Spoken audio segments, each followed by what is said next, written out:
नमस्कार दोस्तों, स्वागत है आपका अपने YouTube चैनल पर।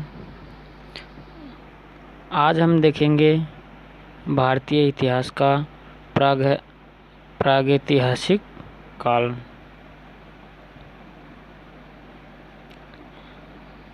शुरू करते हैं इसको, आइए देखते हैं। सबसे पहले जानते हैं प्रागैतिहासिक काल क्या होता है। इसके बारे में जो भी मुख्य बिंदु बनते हैं वो हम जानने का प्रयास करते हैं। जिस काल में मनुष्य ने घटनाओं का कोई लिखित विवरण उद्धृत नहीं किया उसे प्रागैतिहासिक काल कहते हैं। किसे कहते हैं? जिस काल में मनुष्य ने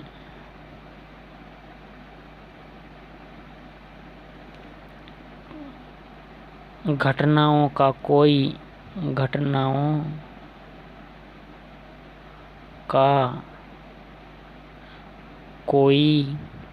लिखित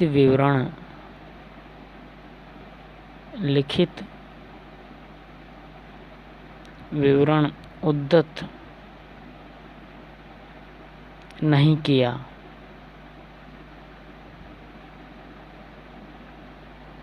उसे क्या कहते हैं? प्रागैतिहासिक काल कहा गया।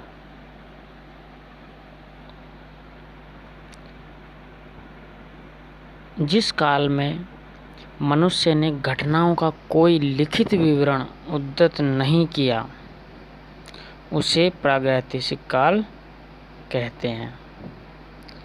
समझ में आया यहाँ तक? आगे है आद्य ऐतिहासिक काल। उस काल को कहते हैं जिस काल में लेखन कला के प्रचलन के बाद उपलब्ध लेख पढ़े नहीं जा सके। प्रागैतिहासिक काल के बाद में आता है आद्य ऐतिहासिक काल।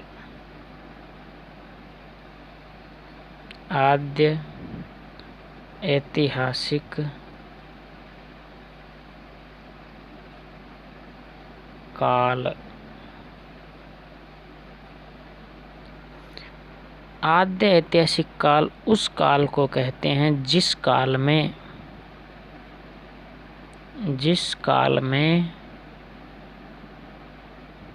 लेखन कला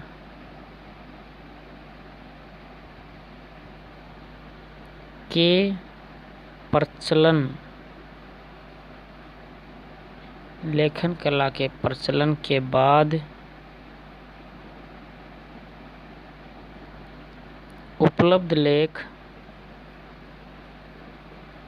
उपलब्ध लेख पढ़े नहीं जा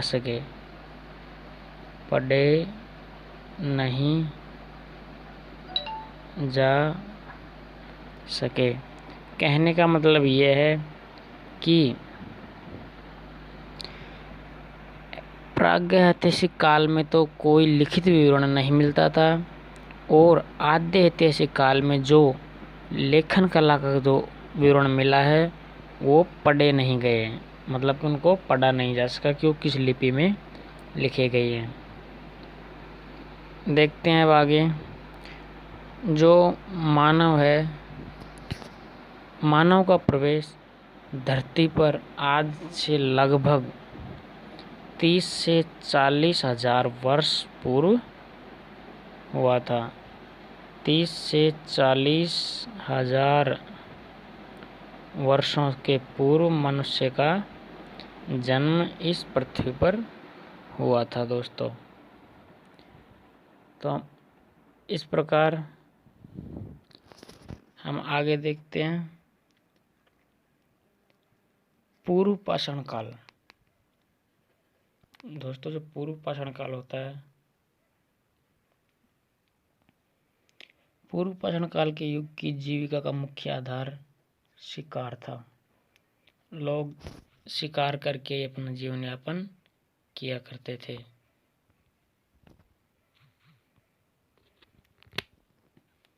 पूर्व पाषाण काल में शिकार ही मुख्य जीविका का मुख्य साधन था।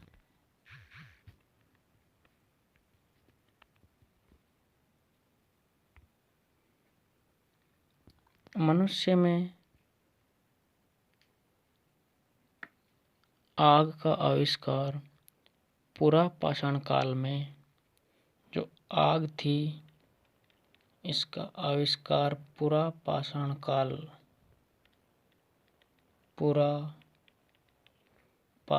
काल में आग का आविष्कार मनुष्य ने किया था। आग का आविष्कार।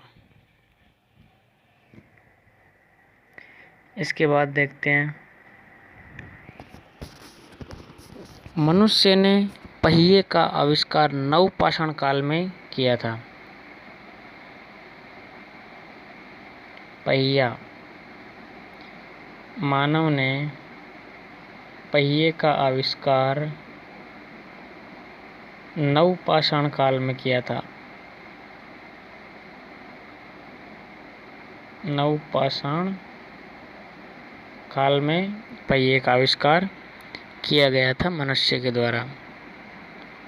और मनुष्य ने सबसे पहले कुत्ते को अपना पालतू जानवर बनाया। कुत्ते को पालतू जानवर बनाया था मनुष्य ने। मनुष्य ने सर्वप्रथम तांबा धातु का उपयोग किया। जब सर्वप्रथम मनुष्य ने तांबा धातु का उपयोग किया था। यदि एग्जाम में पूछा जाए कि सर्वप्रथम किस धातु का उपयोग किया गया मनुष्य के द्वारा, तो तांबा धातु का। और इससे बनाया जाने वाला जो औजार की बात करें तो कुल्हाड़ी था। सबसे पहले कुल्हाड़ी को बनाया गया था।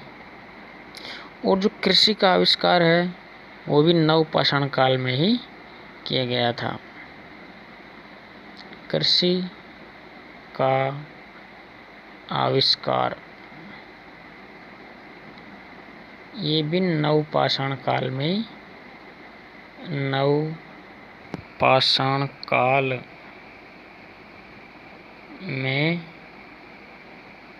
कृषि का आविष्कार किया गया था। अब इसके बाद देखते हैं, और जो सबसे पहले जो खेती की गई थी वो खेती किसकी की गई थी? सर्वप्रथम बोई जाने वाली फसल कौन थी? गेहूँ।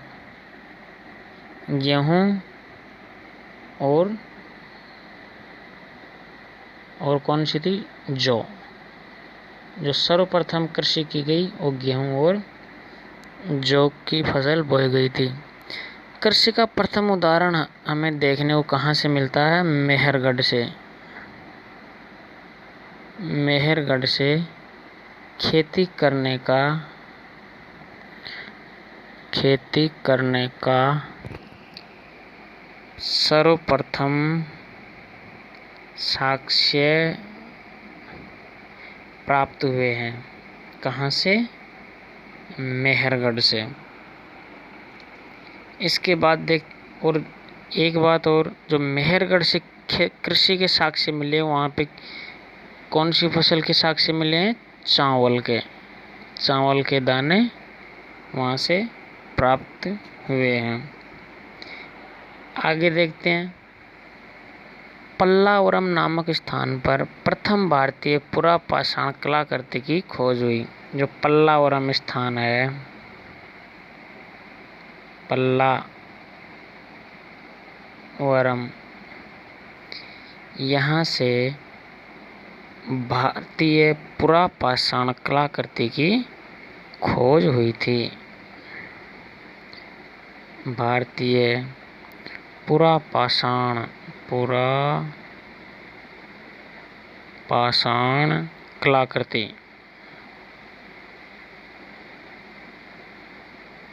पुरा पाषाण कलाकृति की खोज कहाँ से हुई थी?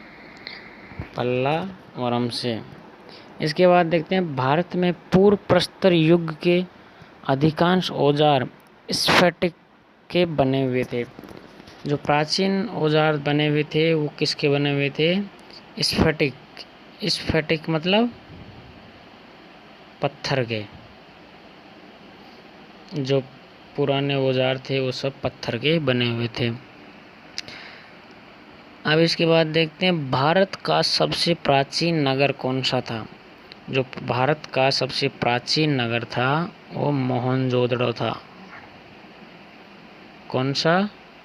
मोहनजोदड़ो। जो प्राचीन नगर था वो कौन सा था? मोहनजोदड़ो। मोहनजोदड़ो। जो प्राचीन नगर मोहनजोदड़ो था उसका अर्थ होता है इस मोहनजोदड़ो का मृतकों का टीला। इस सिंधी भाषा में है, इसका मतलब मृतकों का टीला।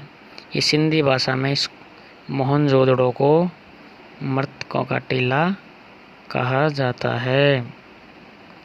आगे देखते हैं इनाम गांव ताम्रपाषाण युग की एक बहुत बड़ी बस्ती थी। इनाम गांव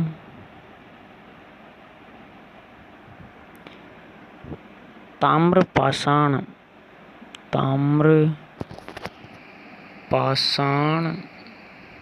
युग की एक बड़ी बस्ती थी।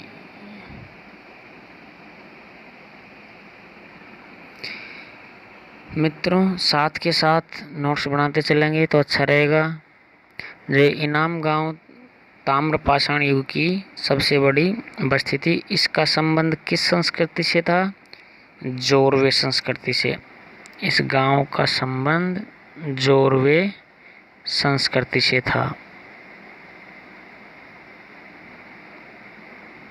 आइए आगे देखते हैं। अब भारत में शिवालिक की पहाड़ी से जीवाश्म का प्रमाण मिला है। अपने भारत में शिवालिक की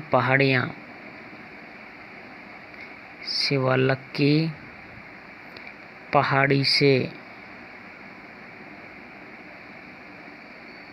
जीवाश्म का प्रमाण मिला है।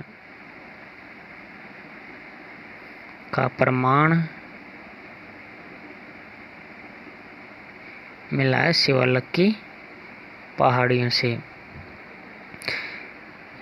अगला है भारत में मनुष्य संबंधी सबसे पहला प्रमाण नर्मदा घाटी में मिला है।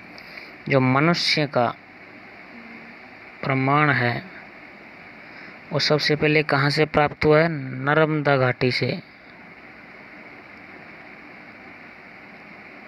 मनुष्य की उत्पत्ति का सबसे पहला प्रमाण नर्मदा घाटी से मिला है। ये प्रागैतिहासिक काल के कुछ महत्वपूर्ण तथ्य थे। अब आइए इसके बाद देखते हैं सिंधु सभ्यता।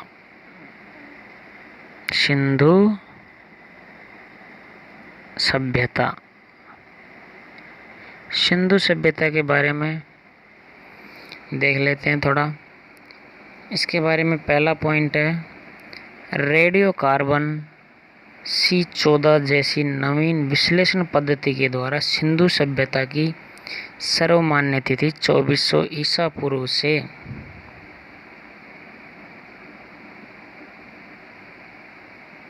1700 ईसा पूर्व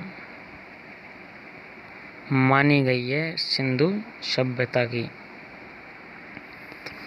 सभ्यता की खोज राय बहादुर दयाराम साहनी ने की।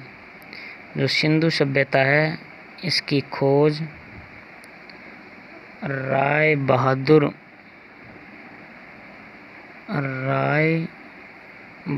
दयाराम साहनी दयाराम साहनी ने की। और देखते हैं इसके बारे में। सिंधु सभ्यता को प्राक ऐतिहासिक, जिसे कांस्य युग कहा जाता है, उसमें रखा गया है। सिंधु सभ्यता को प्राक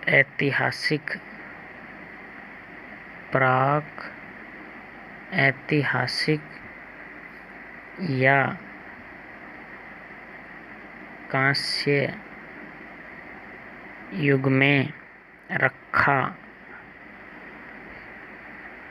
जा सकता है। जो सिंधु सभ्यता थी, यहाँ के मुख्य निवासी द्रविड़, जो यहाँ के मुख्य निवासी थे, वो द्रविड़ एवं भूमध्य सागरीय थे,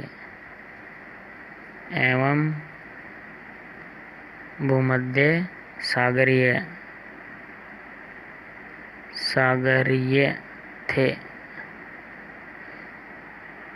जो सिंधु घाटी के लोग थे, सिंधु सभ्यता के, वो द्रविड़ एवं भूमध्य सागरीय थे।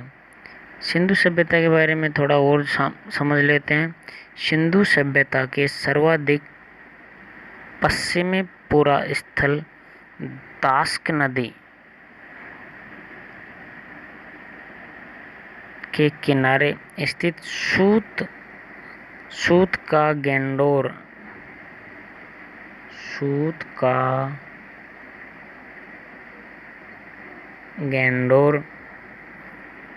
पूर्वी पुरास्थल हिंडन नदी, जो पूर्वी पुरास्थल है वो हिंडल नदी, हिंडल नहीं है दोस्तों, ये हिंडन है,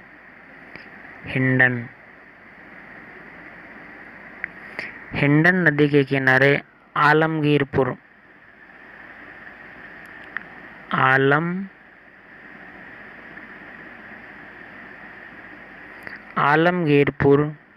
जो कि मेरठ उत्तर प्रदेश में है। उत्तरी पुरातत्व चिनाब नदी के तट पर, जो उत्तरी पुरातत्व है वो चिनाब नदी के तट पर अखनूर के स्थित मांदा जम्मू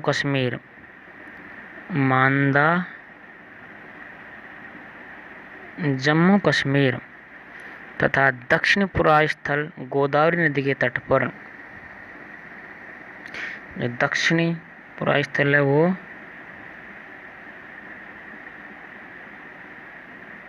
गोदावरी नदी के तट पर। दाइमाबाद जिला अहमदनगर महाराष्ट्र, दाइमाबाद अहमदनगर महाराष्ट्र में स्थित है। सिंधु सभ्यता के बारे में कुछ और तथ्य देख लेते हैं। स्वतंत्रता प्राप्ति पश्चात हड़प्पा संस्कृति के सर्वाधिक स्थल गुजरात में खोजे गए। स्वतंत्रता प्राप्ति के पश्चात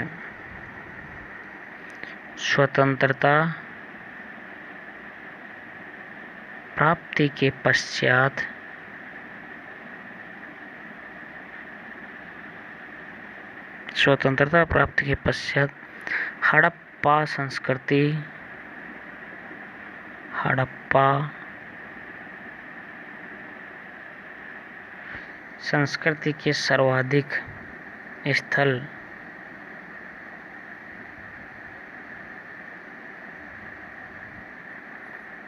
कहाँ खोजे गए? गुजरात में खोजे गए। नेक्स्ट पॉइंट है इसमें लोथल एवं सूतकोदगा, ये सिंधु सभ्यता के बंदरगाह थे मुख्य। कौन कौन से थे जो यहाँ के मुख्य बंदरगाह थे? वो एक तो था लोथल और दूसरा था कोतदा। लोथल और सूत कोतदा यहाँ के मुख्य बंदरगाह थे। सिंधु सभ्यता में जुते हुए खेत और नक्काशीदार ईंटों के प्रयोग के साक्ष्य कालीबंगन से प्राप्त हुए हैं। जुते हुए खेत और नक्काशीदार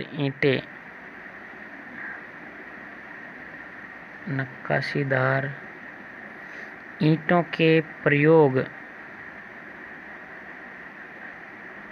का साक्ष्य कालीबंगन से प्राप्त हुआ है। कहाँ से प्राप्त हुआ है?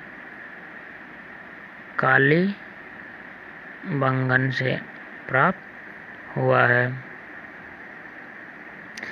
नेक्स्ट पॉइंट देखते हैं इसके बारे में।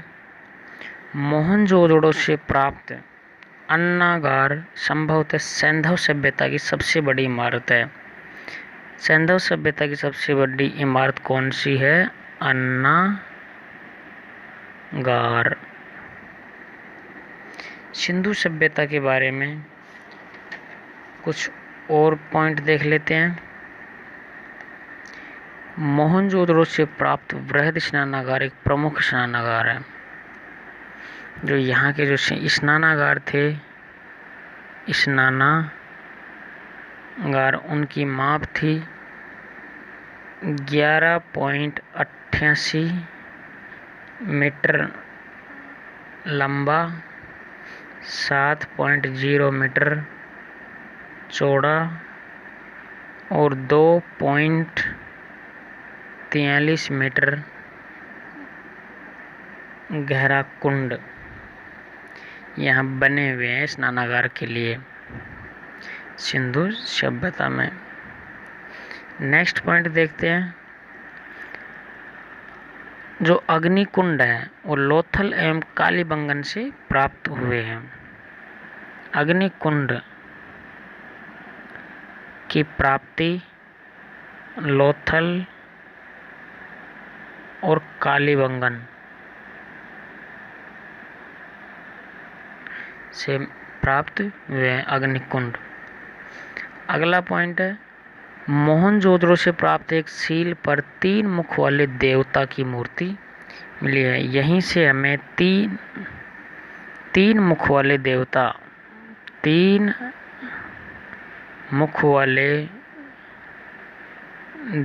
की मूर्ति प्राप्त हुई है मोहनजोदड़ो से।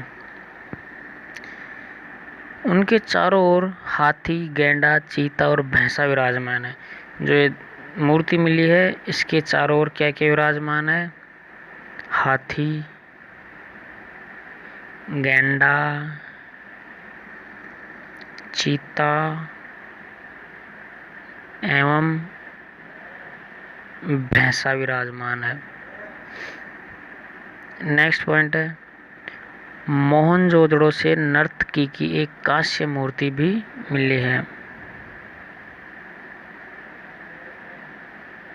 मोहनजोदड़ो से नर्तकी की एक कांस्य मूर्ति मिली है। जो नर्तकी की कांस्य मूर्ति भी यहाँ से प्राप्त हुई है। अगला पॉइंट है मन के बनाने के कारखाने लोथल एवं चन्हुंदड़ो में मिले हैं। जो मन के बनाने का कारखाने हैं वो लोथल और चन्हुंदड़ो एवं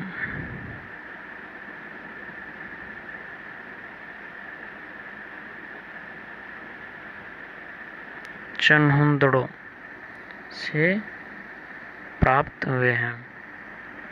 सिंधु सभ्यता की लिपि कैसी थी ये देखते हैं। जो सिंधु सभ्यता की जो लिपि थी वो भाव चित्रात्मक है। कौन सी है? भाव चित्रात्मक लिपि है सिंधु सभ्यता की। अगला देखते हैं। सिंधु सभ्यता के लोगों ने नगरों तथा घरों के विन्यास के लिए ग्रिड पद्धति अपनाई। जो सिंधु सभ्यता के लोग थे उन्होंने घरों के लिए कौन सी पद्धति अपनाई? ग्रिड पद्धति। ग्रिड पद्धति अपनाई थी घरों के लिए। अगला है, सिंधु सभ्यता में मुख्य फसल गेहूं और जौ थी। जो सिंधु सभ्यता की जो मुख्य फसल थी वो थी गेहूं और जौ। यहाँ की मुख्य फसल पैदा होती थी वो जौ और गेहूं थी। सेंधववासी मिठास के लिए शहद का प्रयोग करते थे। जो सिंधु सभ्यता के लोग थे वो मिठास के लिए किसका प्रयोग करते थे? शहद का प्रयोग किया करते थे। अगला पॉइंट है, जो यहाँ पे तौल की इकाई थी, जो माप तौल की जो इकाई थी वो क्या थी? वो किस अनुपात में थी? जो माप तौल की इकाई थी 16 के अनुपात में थी। 16 के अनुपात में बटी हुई थी। सिंधु सभ्यता के लोग यातायात के लिए 2 पहियों 4 पहियों वाली बैलगाड़ी या भैंसा गाड़ी का उपयोग करते थे। 2 पहियों या 4 पहियों वाली बैलगाड़ी और भैंसा गाड़ी का प्रयोग करते थे। आगे देखते हैं। मेसोपोटामिया के अभिलेखों में वर्णित मेलुहा शब्द का अभिप्राय सिंधु सभ्यता से ही है। हड़प्पा संस्कृति का शासन वणिक वर्गों के हाथों में था। जो हड़प्पा संस्कृति थी इसका शासन, हड़प्पा संस्कृति का जो शासन था वो वणिक वर्गों के हाथों में था।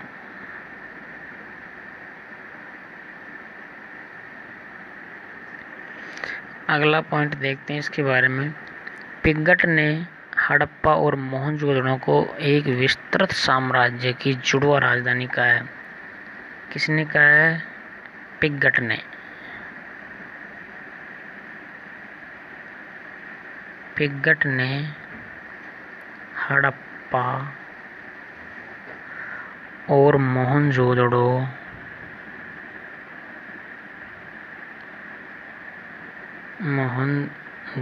को एक विस्तृत साम्राज्य की जुड़वा राजधानी कहा है। क्या कहा है? जुड़वा राजधानी पिंगट ने कहा है ये। आइए और देखते हैं। सिंधु सभ्यता के लोग धरती को उर्वरा की देवी मानकर उसकी पूजा करते थे। जो सिंधु सभ्यता के लोग धरती को क्या मानते थे? उर्वरा की देवी, उर्वरता की देवी मानकर उनकी पूजा किया करते थे। वृक्ष पूजा एवं शिव पूजा के प्रचलन के साक्ष्य भी सिंधु सभ्यता से मिले हैं। स्वस्तिक चिन्ह हड़प्पा सभ्यता की ही देन है। जो ये स्वस्तिक चिन्ह होता है, स्वस्तिक चिन्ह ये होता है स्वस्तिक चिन्ह। ये किस सभ्यता की देन है? ये हड़प्पा सभ्यता की देन है। हड़प्पा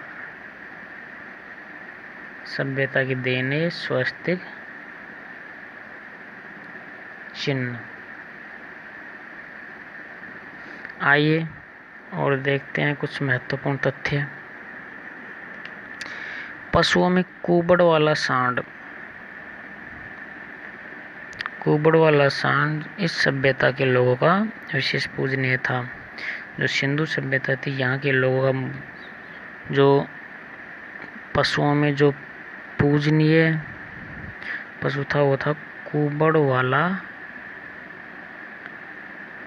सांड, विशेष पूजनीय था। जो यहाँ का समाज था वो मात्र सत्तात्मक था। जो समाज था वो मात्र सत्तात्मक था।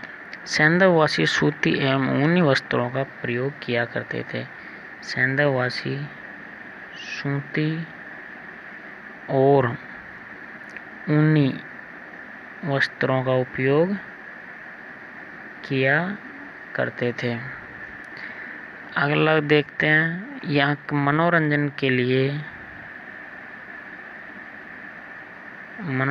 के लिए यहाँ के लोग शिकार करना, मछली पकड़ना, पशु पक्षियों को लड़ाना, शिकार करना, मछली पकड़ना,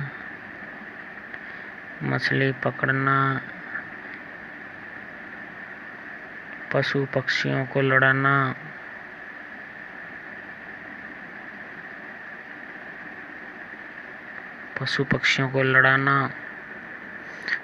चौपड़ व पासा खेलना आदि क्रियाएं किया करते थे। सिंधु सभ्यता के लोग काले रंग से डिजाइन किए हुए लाल मिट्टी के बर्तन बनाते थे। सिंधु सभ्यता के लोग काले रंग से डिजाइन किए हुए लाल मिट्टी के बर्तन बनाते थे।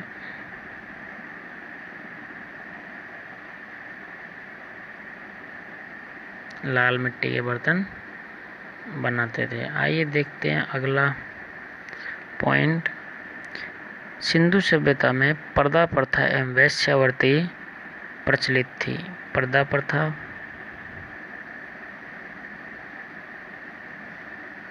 और वेश्यावृत्ति सिंधु सभ्यता में प्रचलित थी। सिंधु सभ्यता के लोग शवों को जलाने एवं गाड़ने दोनों ही कार्य किया करते थे। शवों को जलाया भी जाता था और गाड़ा भी जाता था।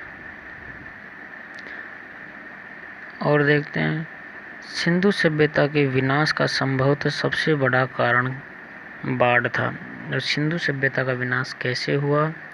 तो सिंधु सभ्यता के विनाश का सबसे बड़ा कारण क्या माना जाता है? बाढ़ को माना जाता है। जो सिंधु सभ्यता में आग में पकी हुई मिट्टी को टेराकोटा कहा जाता है। क्या कहा जाता है? आग में पकी हुई मिट्टी को आग में पकी हुई मिट्टी को टेराकोटा कहा जाता है। तो ये सिंधु सभ्यता से संबंधित कुछ महत्वपूर्ण तथ्य थे। अब उसके बाद देखेंगे हम वैदिक सभ्यता, तो वो हम देखेंगे कल।